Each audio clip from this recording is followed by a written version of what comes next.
Her father's new wife poisoned her at dinner. At first it sounds like something out of a twisted movie, but it really happened. Laurel Whitaker was only 21. She was a college student who split her time between campus and her father's house.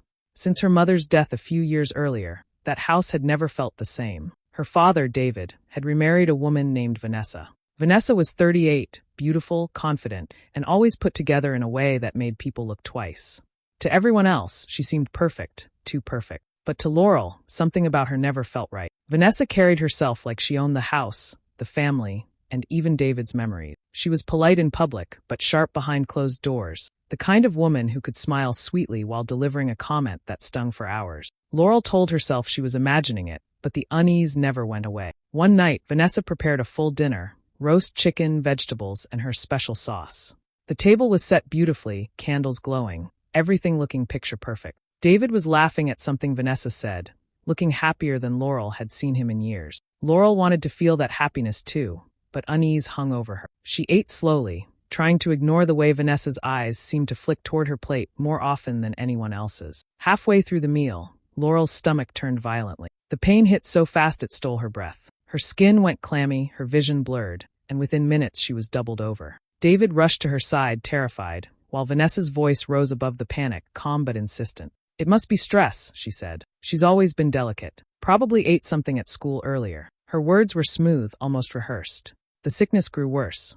Laurel could barely lift her head, and all she could see was Vanessa's perfect smile across the table, her hand lightly resting on David's shoulder. She looked more annoyed than concerned, as if Laurel's collapse had spoiled her evening. By the time David drove Laurel to urgent care, Vanessa had already shaped the story: food poisoning, or maybe nerves from college pressure. David repeated it as though it were the truth. The doctors treated Laurel for dehydration, saying it might be something she'd eaten. No one questioned it further. When she returned home, Vanessa greeted her with sugary sweetness, asking how she felt and reminding David to get her some ginger tea. To anyone watching, Vanessa looked like a caring stepmother. But Laurel couldn't shake the memory of those watching eyes. The way her plate had seemed just slightly different, the way Vanessa spoke for her before she could speak for herself. Everyone called her paranoid, brushing off her suspicions as grief or stress. But deep inside, Laurel knew the truth. That night wasn't a coincidence. Vanessa wanted her gone, and she had used dinner to start making it happen. David Whitaker was a kind man who had always tried to put his family first. He was gentle, soft-spoken, and believed that most people were better than they seemed. After years of living with loss, he found comfort in Vanessa, the woman he married. To him, she was elegant, attentive, and everything he thought he needed to feel whole again. He trusted her completely, never questioning her motives or her word. Vanessa made sure he saw only the side of her that was warm and doting. She laughed at his stories, served his meals just the way he liked them, and always seemed to know how to make him feel appreciated. Around David, she acted like the picture of a perfect partner, always smiling and gentle, always quick to remind him how lucky they were to have each other. But when David's eyes were elsewhere, her true nature surfaced. She slipped sharp remarks into casual conversation, remarks that always found their way to Laurel. She criticized her clothes, her posture, the way she spoke. Sometimes she mocked her mother's old traditions, saying they were outdated or silly. None of it was loud or obvious, but each word chipped away at Laurel's sense of belonging. Laurel tried more than once to tell her father about the way Vanessa spoke to her. Each time, he shook his head, convinced it was a misunderstanding. "She only wants what's best for you," he would say with a tired smile, as if that ended the matter. To him, Vanessa was incapable of cruelty. To Laurel, it felt like her father had chosen to close his eyes. The house itself began to change under Vanessa's hand. Curtains disappeared, furniture was rearranged, and the kitchen was stocked with new tools and cookbooks that had never belonged to her family. Things that reminded Laurel of her mother were tucked away or quietly discarded. A photo frame would vanish from the mantel, or a set of teacups would no longer be in the cupboard. When Laurel asked about them, Vanessa brushed it off with a breezy laugh. "You have to let go of the past, sweetheart. This is a new chapter." David accepted the changes easily, seeing them as improvements. To him, it was just part of moving forward. But to Laurel, it was like watching her mother's memory being erased piece by piece. The house no longer felt like hers. It belonged to Vanessa now. Laurel stopped fighting out loud and began watching instead. She noticed how Vanessa's smile lingered a little longer when David was looking, how her voice softened just enough to fool him, and how quickly it hardened again once he turned away. Laurel kept those observations to herself, writing them down in a notebook she hid in her room. Every small thing went into that notebook: what Vanessa said when she said it, and the subtle ways she shifted control of the house. At first it felt odd, almost childish, but it gave Laurel something solid to hold on to. If no one else believed her, at least she would have proof for herself that she wasn't imagining it. Something was wrong with Vanessa, and Laurel was determined to keep track of every piece of it. Dinner at the Whitaker house looked perfect on the outside. The table was neatly set, the silverware polished, and candles burned gently in the center. Vanessa carried herself with her usual grace, moving from the kitchen to the dining room with a smile that made everything appear welcoming. Laurel sat down, but her eyes wandered toward the plates. Something about hers didn't look the same. The chicken on her dish seemed darker, the vegetables had a strange sheen, and the portion looked just slightly off compared to what her father had in front of him. Laurel hesitated, but she didn't want to draw attention. She picked up her fork and tried to eat slowly, hoping she was only imagining the difference. Within minutes, a familiar wave of pain gripped her stomach. This time it was sharper, heavier, and far more violent than. The room spun, and her hands shook as she tried to hold on to the edge of the table. David noticed first, setting his fork down in concern. "Are you all right?" he asked, his voice filled with worry. Before Laurel could answer, Vanessa leaned in smoothly, her tone calm and collected. "It's her stomach again. She's always had trouble keeping things down. Maybe it's stress from school." She reached across to touch David's arm gently, as though her words were meant to soothe him. Then she added, "She should probably talk to someone. A therapist might help with all this tension." Laurel wanted to protest, to say something sharp in her defense, but the sickness was too strong. Her body doubled over, and all she could do was cover her mouth and rush from the table. Behind her, she heard the scrape of chairs and the low murmur of voices, but she couldn't make out the words. Later, when she returned pale and trembling, she caught the tail end of the conversation. David was nodding reluctantly, his eyes filled with pity. Vanessa was speaking softly, saying things about how fragile Laurel had always been, how she worried for her, how it might help her to seek professional care. Every sentence painted Laurel as weak, unstable, and unreliable. David looked at his daughter with sad eyes, not anger, but not belief either. "Maybe Vanessa's right," he said gently. "Maybe you need to take better care of yourself. She's only trying to help." The words stung more than the sickness. Laurel sat quietly, humiliated, unable to defend herself without sounding even more unstable. Vanessa gave her a soft smile, the kind that looked kind to everyone else, but felt like a victory only Laurel could recognize. That night, Laurel's cousin Elliot dropped by for a visit. He had always been close to her, almost like an older brother, and he immediately noticed how pale she looked. When she told him what happened, his expression darkened. Unlike her father, Elliot didn't dismiss her words. He listened carefully, asked questions, and leaned back with a troubled look. "You're not imagining this," he said firmly. "Something's wrong here." For the first time, Laurel felt a flicker of relief. Someone believed her. Someone saw what she saw. It didn't take away the pain in her stomach or the sting of her father's doubt, but it gave her one small anchor. She wasn't completely alone. The pain in Laurel's stomach became unbearable. Her body shook, her skin turned pale, and she could hardly stand. Before she could even ask for help, her legs gave out, and she collapsed onto the floor. David panicked and rushed to her side, shouting her name and trying to wake her. Vanessa stood close by, her hand on David's shoulder, urging him to stay calm. Her voice was smooth, too calm for the moment. "Get her to the hospital," she said, as though the situation wasn't nearly as serious as it looked. David carried Laurel into the car and drove quickly to the emergency room. The trip was a blur. Laurel drifted in and out of awareness, hearing fragments of her father's voice and the hum of the engine. By the time they arrived, nurses were already wheeling her into a treatment room. Needles, monitors, and questions filled the air as doctors worked to stabilize her. Hours passed before a doctor came to speak to them. He explained that Laurel's condition wasn't caused by a common virus or foodborne illness. The tests showed traces of toxins in her system, substances unusual for accidental food poisoning. He didn't name them right away, but his tone was serious, and his expression left no room for doubt. Something foreign had entered her body. Laurel, though weak, pushed herself to speak. She told the doctor and her father that it wasn't an accident. She said Vanessa was behind it. Her voice cracked as she tried to explain the way her food had looked different, the way she had been sick only after meals Vanessa prepared. The words came out desperate, but she believed every one of them. David shook his head firmly. "That's enough," he said in a low voice, as if embarrassed by her claims. "You've been under a lot of stress. Don't blame Vanessa for something she didn't do. She's been nothing but good to us." His voice carried both frustration and disappointment, like he thought his daughter was inventing stories. The doctor didn't comment on the accusation, but he confirmed what the records showed. Laurel had ingested substances that should not have been there. He handed over the hospital report, and the medical details were clear. This was not ordinary food poisoning. Later, when David stepped out to speak with the nurses, Elliot leaned close to Laurel's bed. His face was tense, his jaw tight with anger. "This isn't random," he whispered. "She's trying to hurt you. Your dad doesn't want to see it, but I do." Laurel's eyes filled with tears, a mix of fear and relief. She wasn't imagining it, not this time. The hospital records proved what her body had already told her. Elliot squeezed her hand. "You need to protect yourself. If your dad won't face the truth, then we'll find another way. We're going to dig deeper, and we're going to find proof she can't hide from." For the first time since the nightmare began, Laurel felt she had an ally who wouldn't turn away. The fight wasn't over, but she knew she wasn't alone anymore.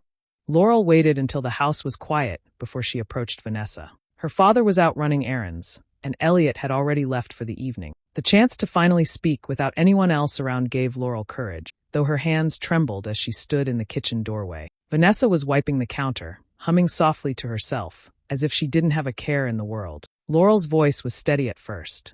She told Vanessa she knew something wasn't right, that the doctors had already confirmed toxins were in her system. She said she wasn't going to ignore it anymore. Vanessa set down the cloth slowly, then turned to face her with a smile that didn't reach her eyes. "You really think anyone will believe you?"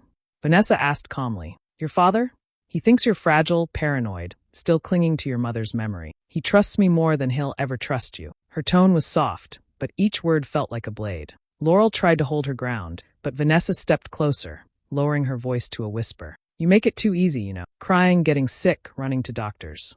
You look unbalanced without me lifting a finger." She tilted her head, studying Laurel as if she were amused by her fear. Then Vanessa's smile widened. "And let's not forget your precious mother. Always so perfect in your eyes, wasn't she? But she's gone. She's not coming back. The sooner you accept that, the easier this will be." The words cut straight through Laurel. It wasn't just about cruelty anymore. It was about erasing the only bond that mattered most to her. Vanessa wanted to strip away every piece of comfort Laurel had left. Laurel stepped back, shaken, but she didn't answer. She knew no argument would matter now. Vanessa wasn't trying to explain herself or justify anything. She was showing her real face. Later that week, Laurel walked past the living room and froze when she heard Vanessa on the phone. Her voice carried clearly, smooth and confident as always. "She's a problem," Vanessa said. "I need her out of the way. Once she's gone, David won't have any distractions. Everything will be ours, just like it should be." Laurel's chest tightened as she pressed against the wall, listening. The words weren't vague or misunderstood. They were exact. Vanessa wasn't just trying to control the house or make Laurel feel small. She wanted her gone completely. Then came the line that made Laurel's blood run cold. "His money, his focus, his loyalty, it will all be mine. I can't let her stand in the way of that." Laurel's hands shook as she backed away quietly, careful not to be hurt. She didn't need more proof. She had just heard the truth in Vanessa's own voice. In that moment, everything clicked together. The strange meals, the dismissive smiles, the mocking words. It wasn't paranoia. Vanessa wasn't simply manipulative. She was dangerous, and Laurel realized she was living under the same roof as someone who wanted her destroyed. Laurel knew she couldn't face this battle alone, so she turned to Elliot. He had already promised to stand by her, and together they began looking into Vanessa's past. At first, it was just simple searches and quiet phone calls, nothing that would catch attention. But the deeper they went, the darker the picture became. They found records of Vanessa moving from one town to another, never staying long in the same place. Each time she left, there were whispers. In one city, an old neighbor remembered how Vanessa's boyfriend had become sick without warning, always after meals she cooked. In another, people recalled how she suddenly disappeared after a husband of hers died under unexplained circumstances. The word mysterious appeared more than once in the records they uncovered, always tied to sudden illness or loss. Elliot pieced the timeline together, laying it out in front of Laurel. "She doesn't just leave people," he said grimly. "She leaves damage behind her. And now she's here." The thought made Laurel's stomach twist, but instead of shrinking back, she felt more determined. She couldn't just rely on stories from the past. She needed proof of what Vanessa was doing now. So Laurel started keeping samples of the food served to her. It wasn't easy. Vanessa watched closely during meals, and Laurel had to be careful not to draw attention. Sometimes she slipped a piece into a napkin and excused herself from the table, hiding it in a small bag she kept tucked in her room. Other times, she pretended to be too full and carried her plate to the kitchen, quickly separating part of it before washing the rest down the sink. Each sample was hidden in airtight containers, carefully marked with the date and meal. The act gave her a strange sense of control, as though she was finally fighting back in her own quiet way. But she also knew she was taking a risk. Vanessa wasn't blind. Soon, Vanessa began to notice Laurel's hesitation. "Not hungry tonight?" she would ask with a raised brow, her voice full of polite concern but her eyes sharp with suspicion. If David was in the room, Vanessa played the part of the caring stepmother, encouraging Laurel to eat more, offering seconds, even trying to feed her favorite desserts. Her tone dripped with sweetness whenever David was near. But Laurel saw the flicker behind the smile. Vanessa was watching her more closely now, studying her every move at the table. The warmth in her voice didn't match the tension in her gaze. Elliot warned her to be cautious. "She'll notice if you slip up. Don't let her know what you're doing until we have something solid." Laurel nodded, though her heart raced every time she sat down for another meal. Vanessa's charm wrapped around David like a blanket, making him blind to what was really happening. Laurel felt the walls closing in, but she refused to stop. The more she uncovered, the more she realized she wasn't dealing with a jealous stepmother or a manipulative wife. Vanessa's past was littered with shadows, and Laurel knew she was getting closer to exposing the truth. Laurel and Elliot knew they couldn't rely on suspicions and whispers forever. If they wanted to reveal the truth, they needed something solid, something no one could argue with. That was when Elliot suggested they set a trap. It had to be simple but effective, and it had to happen right under Vanessa's nose. The plan came together on an evening when Elliot was invited to dinner. Vanessa welcomed him warmly, her smile wide and charming, as if she were delighted to see him. She chatted with him easily, asking about his work and his friends, all while moving around the kitchen with her usual grace. To David, it looked like nothing more than a pleasant family gathering. The food was served as carefully as always. Vanessa placed the plates on the table one by one, and Laurel's arrived in front of her with that same subtle difference she had come to notice. This time, though, Laurel didn't hesitate. As Vanessa returned to the kitchen for a moment, she leaned toward Elliot and whispered, "Now." In one swift motion, she switched her plate with his. When Vanessa returned, everything looked normal. Elliot began eating casually, chatting with David about sports and pretending to enjoy the meal. But he wasn't swallowing much.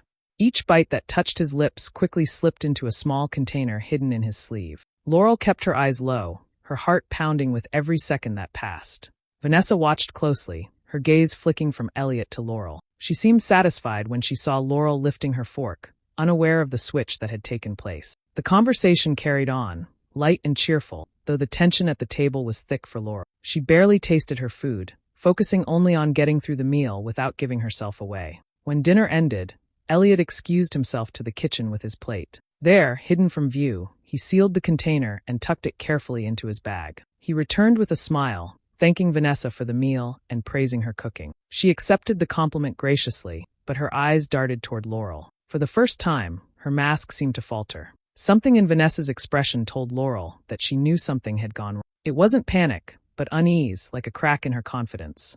Her questions were sharper than usual. "Did you get enough to eat, Laurel?